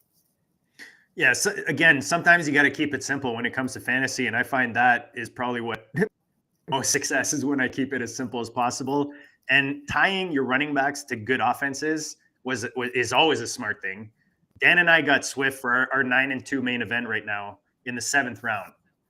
So just if you look at, this is at a time when JT was falling in that round, James Conner, you got David Montgomery. So some really nice running backs in that round. And especially if you build teams like we do, where you're going wide receiver heavy early, and then you can hit these guys later. That's kind of the beauty of building those teams, is when you hit on the Swifts, when you hit on the Montgomerys, on the Jalen Warren, who's going in the next round, and you have those studs at receiver, those are the teams that, really make an impact, especially in these redraft tournaments. So I like Swift, RB12 on the season right now. He's not necessarily going to win you a week, because he's not like a ceiling guy, but he gives you like a pretty consistent, like mid-teens. He's like a solid, RB1, RB2, like back end RB1, early RB2 type of guy with what he's given us so far. And he's going to be part of that offense. It feels like he's found his groove in Philly. They found, they understand his strength, and he's found his rhythm in that offense. So I definitely like him. And I mean, Philly's 5th right now, point per game. So you got to like that if he's your running back. Yeah, I mean, it's what are we talking about here? We're talking about the starting running back, the lead running back on one of the best offenses in the NFL. The only thing that gives you pause is the brotherly shove and Jalen Hurts, his ability to score at the goal line. I think that's one of the things that we worry about. But you're playing Swift here, a brotherly shove or not, he's just too valuable not to play. Mm-hmm. A player that was in that same conversation was Devon Achane. Devon Achane wasn't selected all that differently from where Swift went in drafts. Achane set the world on fire, got hurt. We found out that it was always probably going to be the minimum on IR, and it was. And then he came back and promptly got hurt again. Mike McDaniel talked to the media yesterday. Adam Schefter had the report that there's a chance Achane will play this week on Black Friday against the Jets, and there's a chance he won't play. Now, this is the opposite of the Justin Jefferson situation, because we don't have to wait till Monday to find out what's going on with Achane. We just got to wait till Friday. So hopefully you'll have other options here. If he is active and we find out he is playing, has the production been enough for you, JD, to roll the dice and say, okay, I'm going to trust Achane this week. I'm going to put him in my lineup. I'm going to see where he takes me. And I have a couple of Achane teams where I know I'm not playing him because I have so many other top 15, top 20 options this week. And the floor is pretty low for Achane. But for those teams out there that are deciding between him and like maybe a top 25 guy, I mean, what do you do with Achane against the Jets, which is going to be a tough matchup in a game that he might not be 100% as well?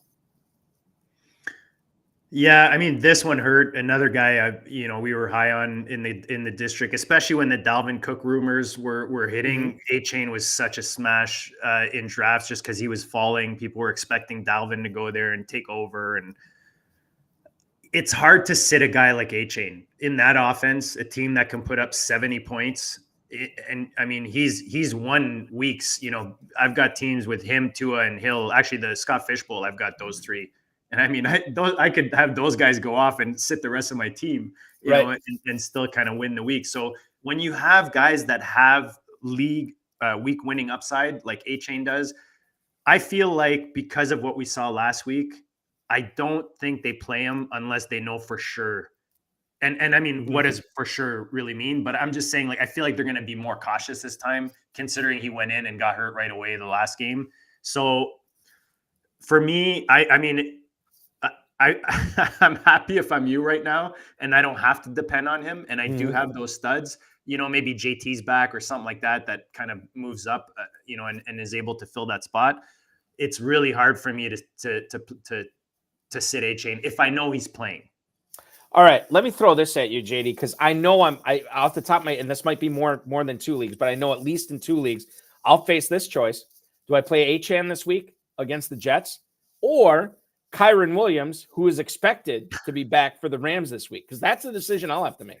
I laugh because I literally wrote down as the last thing here, if you're playing in like either like a dynasty league or something, and it's like contender versus non-contender, and you're maybe the contender and you have Achane, maybe you trade Achane for Kyron Williams and a first or a pick or something like that. You know what I mean? That's fine. That's literally what I had as my last line, because I think Kyron Williams shown you that kind of upside this year. Not in that good of an offense as good as the Dolphins, but he's given you that huge ceiling. And when he's healthy and he's playing, I mean, he's like a week winner, and those are the guys you want. So I would probably Kyron Williams against an Arizona defense, not the greatest against the run. So I'd probably lean Kyron in that instance. But I mean, it's close, right? It's going to be hard for me to sit Achane if he is for sure. But I think Kyron Williams is a perfect guy that you could put in and feel confident that he can give you a similar ceiling.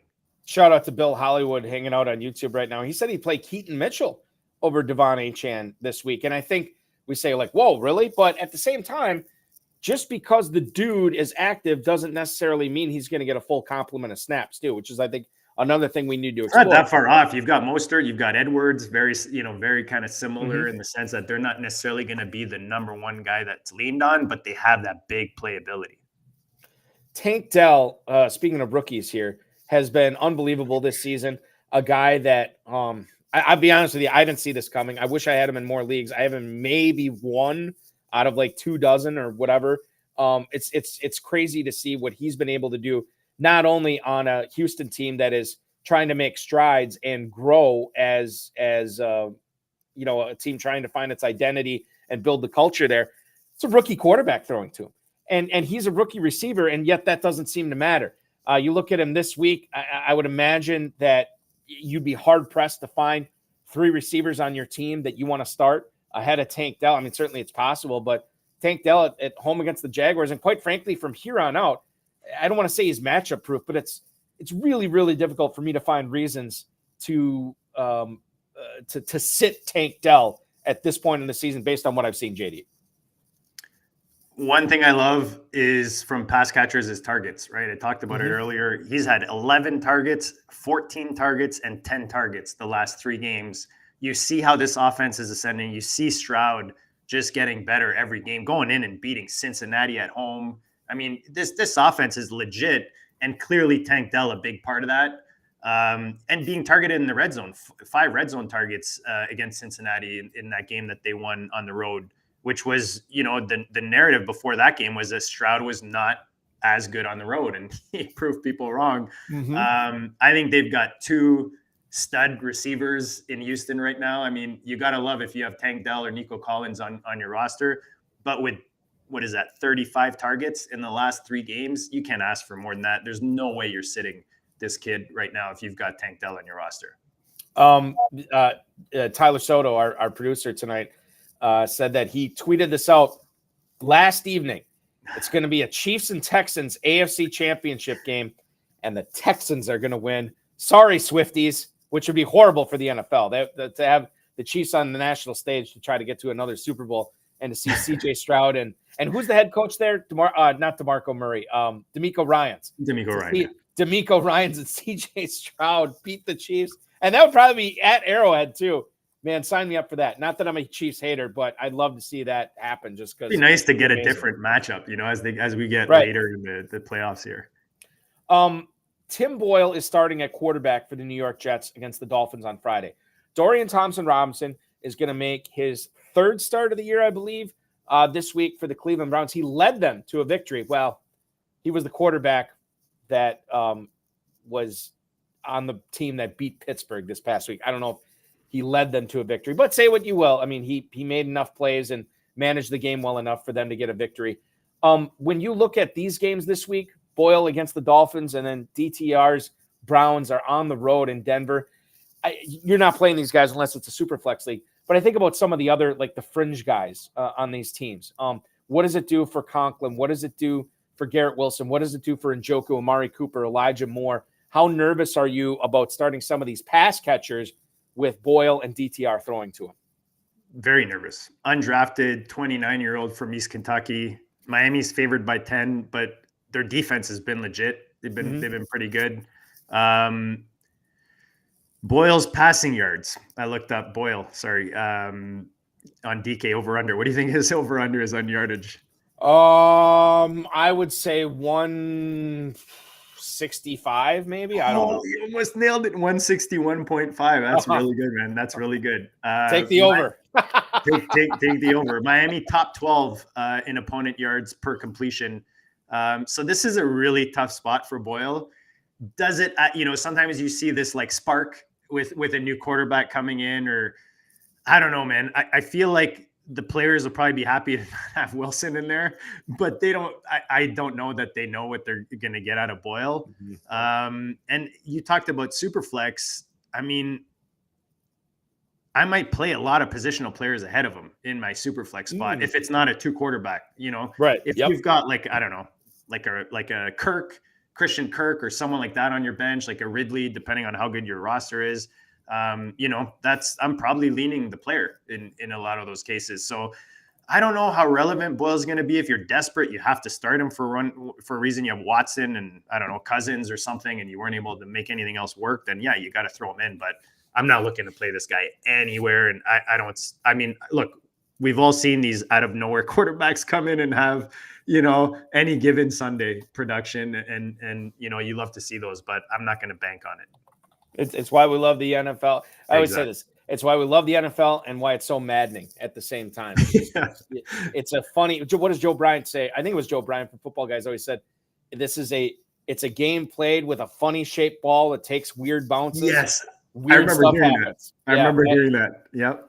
The last one I want to bring up here, and this is a player that I had to make a charge. I made the playoffs in the Scott Fish Bowl, but it was by the hair of my chinny chin. It was not by much. But I had to release A.T. Perry to pick up a tight end last week because I had Taysom Hill on a bye. And I really wanted to keep this guy around. But I don't know how much I'm missing out.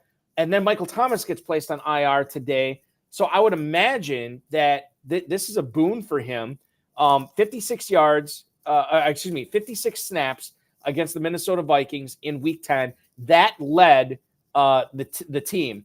What I'm curious about here is, to me, this is much more valuable if this happens Week 3 or Week 4, right? When you have bye week issues. We're coming up on, after Week 14, all the buys are done. And then you're going with elite talent. And I don't know if A.T. Perry is the type of elite talent that you want to be rolling out in one of your flex spots to try to win $1 million in the FFPC main event or the Fantasy Pros Championship.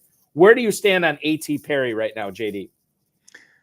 Yeah, I mean, it's tough, right? Because on the one hand, you need to adjust your rosters so that they're ready for playoffs. Meaning, whether you like to add a second defense or, you definitely want to start grabbing handcuffs for some of your studs if you can off of waivers.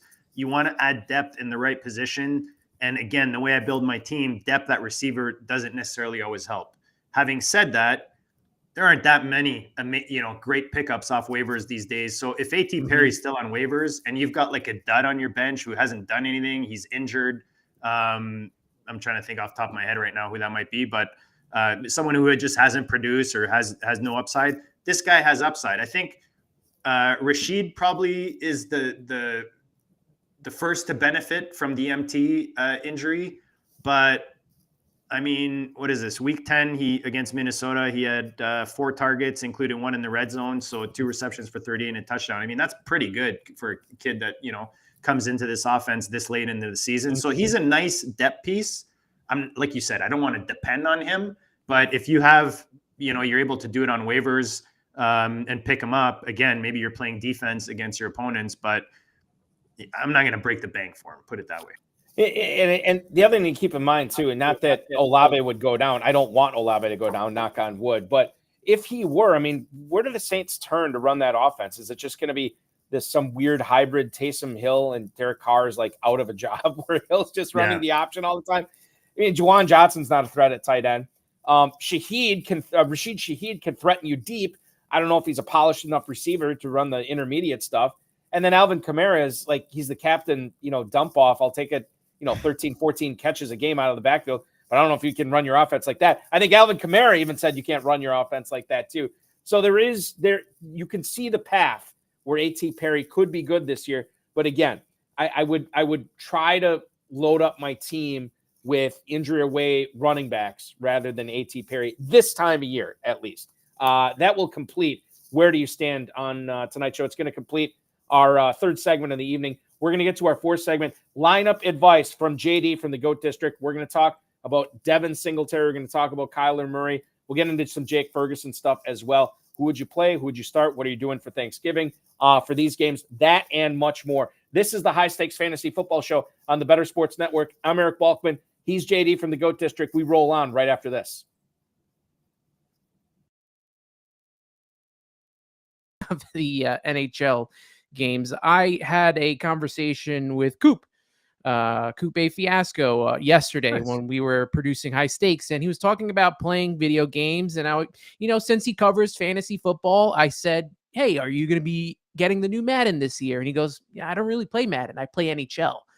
And that tells you, and it really does, that I do feel that the NHL game is better than Madden. I feel like Madden is overrated. The NHL game is so realistic. I don't know if you guys saw the trailer and all the new additions that they added to this game, but it really looks good.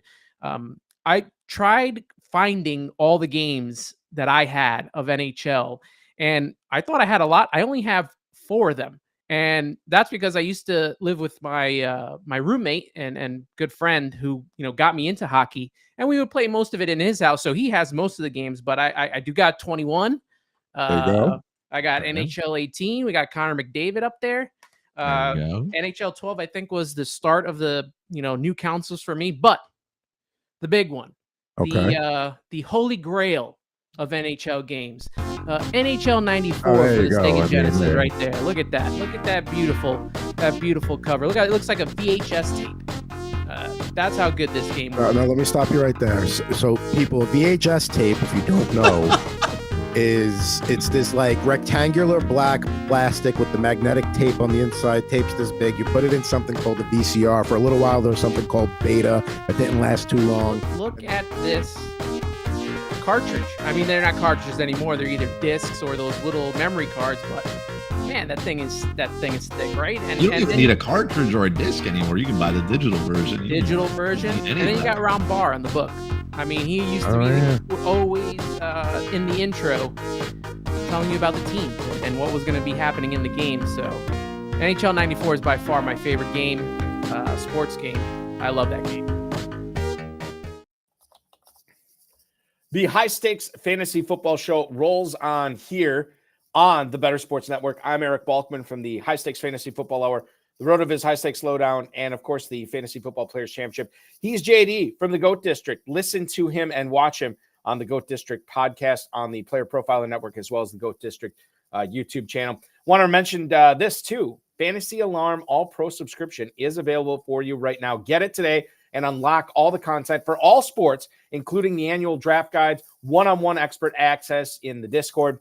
You can sync up your leagues to analyze matchups and trends in your specific leagues as well. There's a lineup generator that's integrated with Fanjections as well. There's daily rankings, weekly rankings. The Value Vault position coaches are there too. Waiver wire ownership percentages, projection stats and tools, and much more. Build better lineups, guaranteed. Get access to everything Fantasy Alarm offers all year. Just use promo code LOCK at fantasyalarm.com/lock. Fantasyalarm.com/lock. Use promo code LOCK LOCK. JD, getting warmed up. Are the vocal cords warmed up for you? What are you going on in like an hour here? Less than an hour with the GOAT District 9:30. Yeah, 9:30. Yeah, there you go. Yeah. I'm glad that because I got another show tonight. You got another show tonight. Isn't Thanksgiving week wonderful? Everything gets jammed in prior to to Thursday, and we got to get fab in, and we got to get lineups in. It's so I'm not complaining about it, but it is a wonderful time to be alive. Let's get into some start sits. We got about 19 minutes left in the show. Actually, we got probably a little bit less than that, so we'll get through as many of these as we can. Devin Singletary or Jaylen Warren, the two starting running backs we always knew that would happen in both Houston and Pittsburgh when we're drafting Dameon Pierce and Najee Harris first. Devin Singletary is going to be at home against the Jacksonville Jaguars.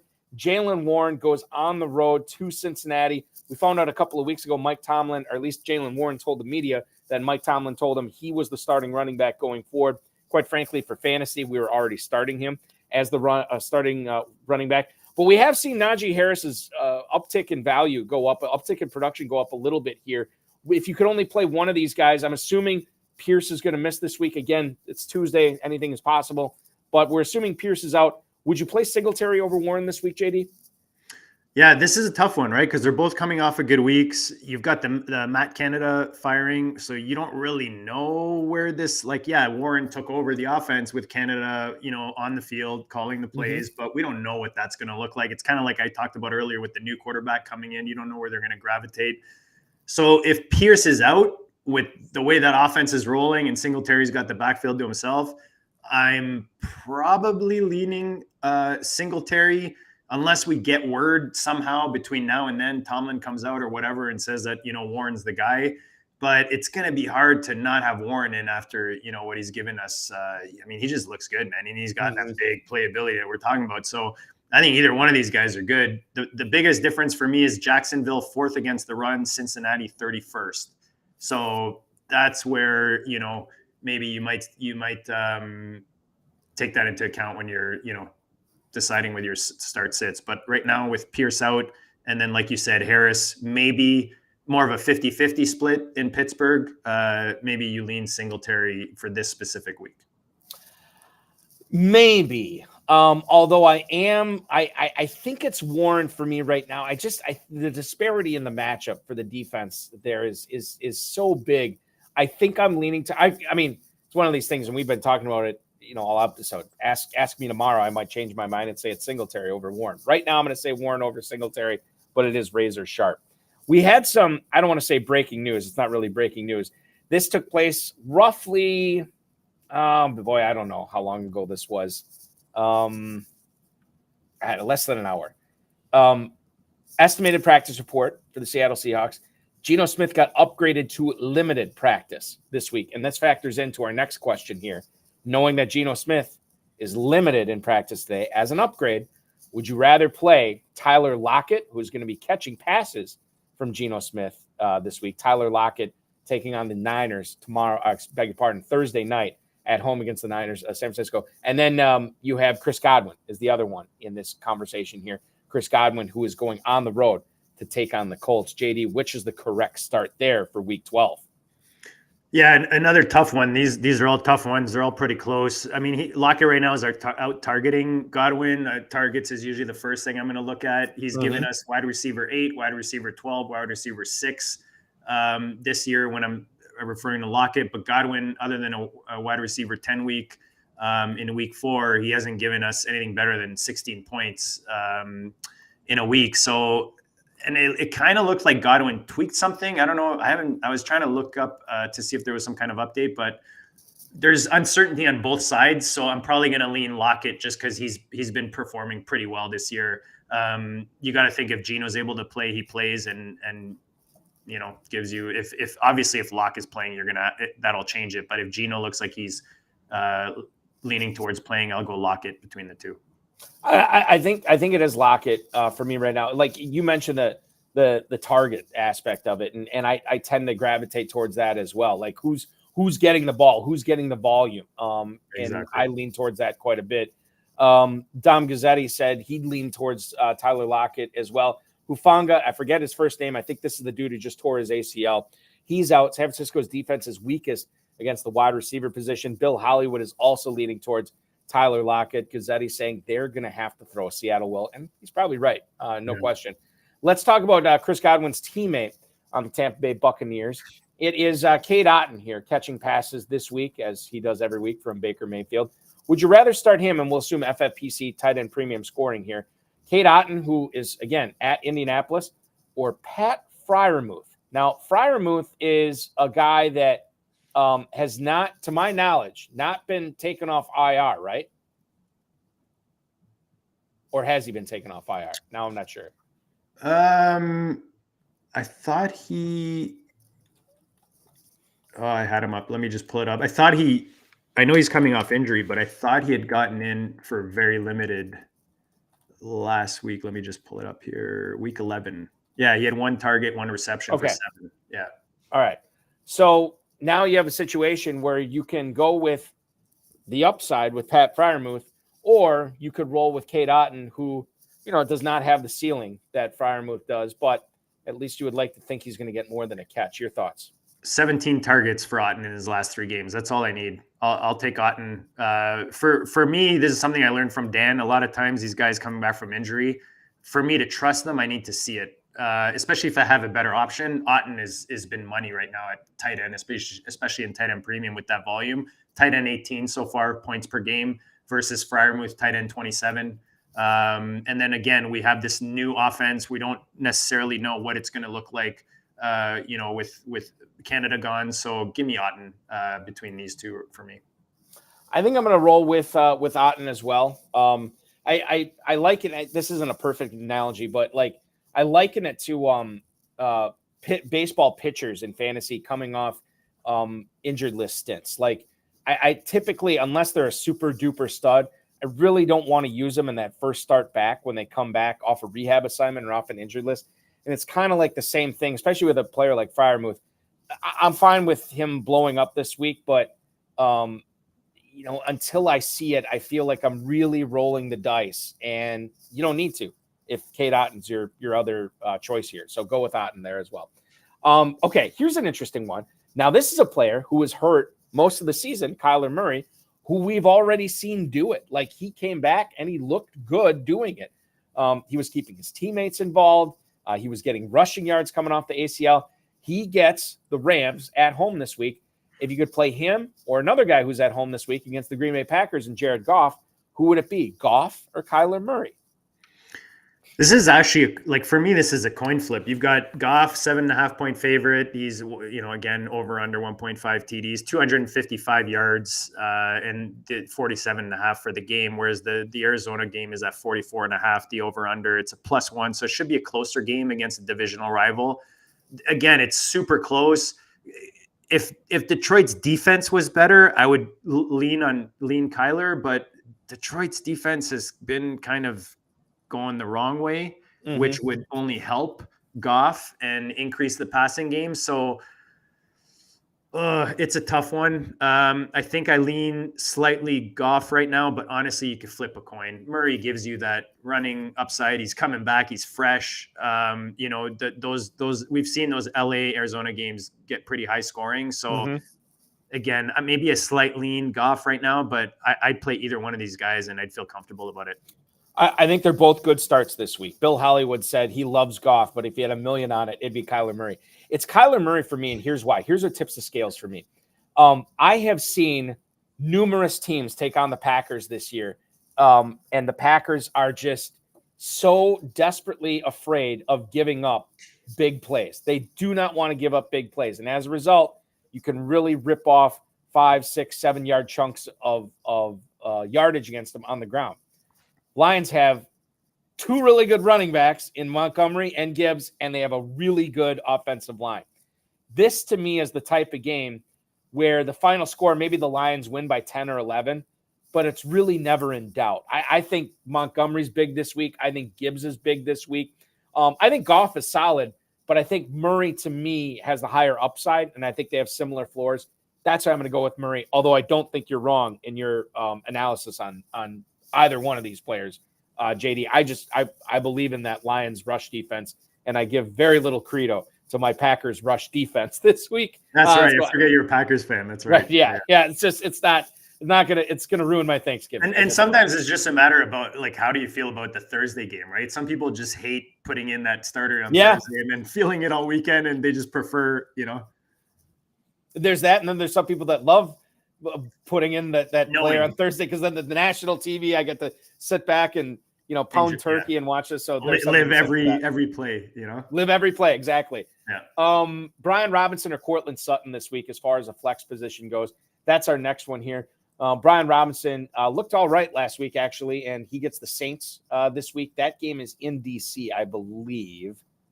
Brian Robinson. Just give me whoever's not playing Cleveland, Balky, for 5 at this point.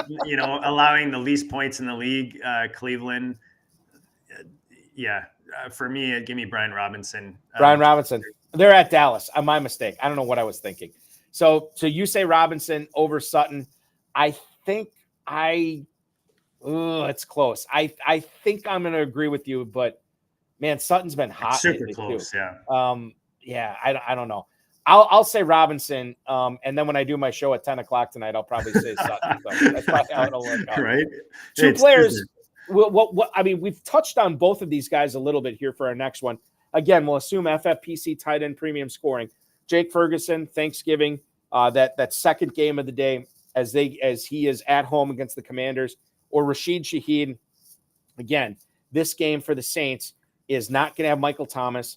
He's on on injured reserve right now. So Shaheed and Perry, you would like to say, Perry we just talked about, would take bigger roles in this game. They get Atlanta this week. Do you have a feeling on this between Ferguson and Shaheed? I kind of lean towards Ferguson. Yeah, easily Ferguson. He's giving you top 10 tight end production. It's tight end premium that we're most likely talking about, FFPC. So for me, give me Ferguson. We talked about the New Orleans receiving game. We don't know which way that'll go, as much as MT gives him a notch up. Ferguson's been money, man. Especially now Dallas is rolling. So you want either Lamb, Ferguson, or Dak, right? So I lean easily Ferguson for me here. Final one of the evening.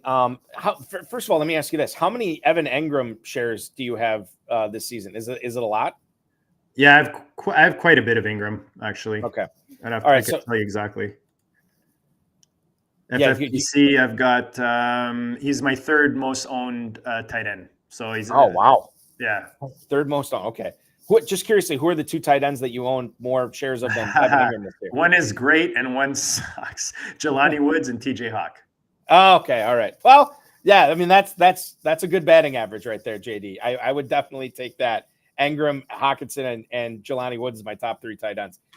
Would you play Evan Engram this week over Derrick Henry? Again, FFPC tight end premium scoring. Engram is at Houston. And then Derrick Henry this week, the Titans are they're playing against Carolina Carolina in Nashville. Yeah, I mean, for me, I hate going back to this, but the ceiling play would probably be Henry here, because he's given you the 20+ point week, whereas Ingram hasn't. But Ingram's been more consistently giving you like the mid-early-ish teens.